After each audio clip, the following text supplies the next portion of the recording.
So ಸ್ಟ್ಯಾಂಡರ್ಡ್ನಲ್ಲಿ ಯಾಕೆ fight ಜಾಸ್ತಿ ಆಗ್ತಾ ಇದೆ? ಸ್ಟ್ಯಾಂಡರ್ಡ್ನಲ್ಲಿ ಯಾಕೆ ಫೈಟ್ ಜಾಸ್ತಿ ಆಗ್ತಾ ಇದೆ? ನೀವು ಕೂಡ ಥಿಯೇಟರಲ್ಲಿ ಫೈಟ್ ಮಾಡೋಕೆ ರೆಡಿ ಆಗಿದ್ದೀರಾ? 2 ಸಿನಿಮಾಗಳಿದೆ, ನಿಮ್ಮ ಸಿನಿಮಾ ದಿನನೇ ಇಲ್ಲ, ಅದು ಒಳ್ಳೆ ದಿನ ಮತ್ತು ಪ್ರೇಕ್ಷಕರನ್ನ ವಾಪಸ್ ಚಿತ್ರಮಂದಿರಕ್ಕೆ ತರೋಂಥ ಒಂದು ಪ್ರಯತ್ನ ಮತ್ತು ಎಲ್ಲ ಸಿನಿಮಾಗಳು, ಕನ್ನಡ ಸಿನಿಮಾಗಳು ಪ್ರೋತ್ಸಾಹಿಸಬೇಕು. ನೋಡ್ತಾರೆ ಕನ್ನಡಿಗರು, ಒಳ್ಳೆ ಸಿನಿಮಾ ಬಂತಂದ್ರು ನೋಡ್ತಾರೆ. ಅದು ಯಾವುದೇ ಭಾಷೆ ಇರ್ಬೋದು, ವಿಶೇಷವಾಗಿ ಕನ್ನಡ ಸಿನಿಮಾಗೆ ಒಳ್ಳೆ ಸಿನಿಮಾಗಳಿಗೆ ಯಾವತ್ತೂ ಕೈ ಬಿಟ್ಟಿಲ್ಲ. ನೀವೊಂದು ಒಳ್ಳೆ ಸಿನಿಮಾ ನೋಡಲಿಲ್ಲ ಅನ್ನೋ ಉದಾಹರಣೆ ಇಲ್ಲ, ನೋಡ್ತಾರೆ, ಅದಕ್ಕೆ ಸಪೋರ್ಟ್ ಮಾಡ್ತಾರೆ. ಮತ್ತು ಅವತ್ತಿನ ದಿನ ರಜಾ ಇದೆ ಮತ್ತು ಒಳ್ಳೆ ದಿನ, ಮತ್ತು ಪ್ರೇಕ್ಷಕರನ್ನ ಒಂದು ಚಿತ್ರಮಂದಿರಕ್ಕೆ ತರೋಂಥ ಒಂದು ಪ್ರಯತ್ನ. ಆ ಕಾರಣದಿಂದ ಆಮೇಲೆ ಹೊಸ ಪ್ರತಿಭೆಗಳು, ಅವರಿಗೆ ಪ್ರೇಕ್ಷಕರು ಸಪೋರ್ಟ್ ಮಾಡಬೇಕು, ಬೆಂಬಲ ಕೊಡಬೇಕು. ರಜಾ ಇದ್ದರೆ ಬರ್ತಾರೆ ಜನ.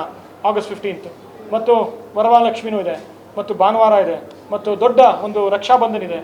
ಸೊ ಹಲವಾರು ರಜೆಗಳಿರೋದ್ರಿಂದ ಮತ್ತೆ ಪ್ರೇಕ್ಷಕರು ಮತ್ತೆ ಚಿತ್ರಮಂದಿರಕ್ಕೆ ಬಂದರೆ ಇನ್ನೂ ಹೆಚ್ಚು ಜನ ಮತ್ತೆ ಬೇರೆ ಸಿನಿಮಾಗಳಿಗೂ ಬರ್ತಾರೆ ಅನ್ನೋ ಒಂದು ಪ್ರಯತ್ನ ಅಷ್ಟೇ. ನಮ್ಮ ಸಿನಿಮಾಗೆ ಬೆಂಬಲ ನೀಡ್ತಾರೆ ಅನ್ನೋ ಒಂದು ವಿಶ್ವಾಸ ಇದೆ.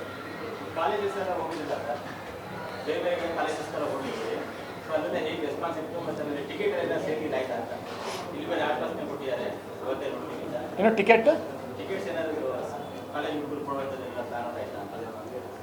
ನಾನು ಮುಂಚಿಂದನೂ ಅಷ್ಟೇ ಫ್ರೀಯಾಗಿ ಕೊಡಬಾರ್ದು ಯಾವತ್ತು ಟಿಕೆಟ್ಸು. ನಮ್ಮ ಒಂದು ಕಷ್ಟ, ನಾವು ಪಟ್ಟಿರೋ ಕಷ್ಟಕ್ಕೆ ಅವ್ರು ಬೆಂಬಲ ನೀಡ್ತಾರೆ, ಬೆನ್ನು ತಟ್ತಾರೆ.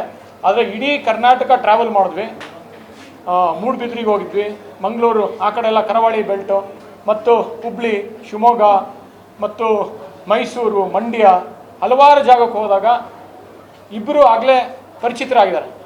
ಆ ಮುಖ ಒಂದು ಪರಿಚಯ ಆಗಿದೆ ವಿದ್ಯಾರ್ಥಿಗಳಿಗೆ. ಯಾಕಂದರೆ ವೇದಿಕೆಯಲ್ಲಿ ಬಂದಾಗ ಎಲ್ಲರೂ ಚಪ್ಪಾಳೆ ತಟ್ಟೋದು, ವಿಸಿಲ್ ಹೊಡೆಯೋದು ನೋಡಿದ್ರೆ ಪರಿಚಿತರಂತೂ ಆಗಿದ್ದಾರೆ ಮತ್ತು ಬೆಂಬಲ ನೀಡ್ತಾ ಇದ್ದಾರೆ. ಮತ್ತು ಎಲ್ಲ ಒಂದು ಏನಂತಾರೆ ಜಿಲ್ಲೆ ಪತ್ರಿಕೆಗಳಲ್ಲಿ ನಾನು ಬೇಕಾದ್ರೆ ತೋರಿಸ್ತೀನಿ, ಮುಖಪುಟದಲ್ಲಿ ಒಂದು ಸಪೋರ್ಟ್ ಮಾಡಿ ಲೇಖನಗಳು ಬರೆದು ಆ ಥರ ಒಂದು ಬೆಂಬಲ ನೀಡಿದ್ದಾರೆ ಪತ್ರಕರ್ತರು, ನನ್ನ ಮಿತ್ರರು, ಸ್ನೇಹಿತರು.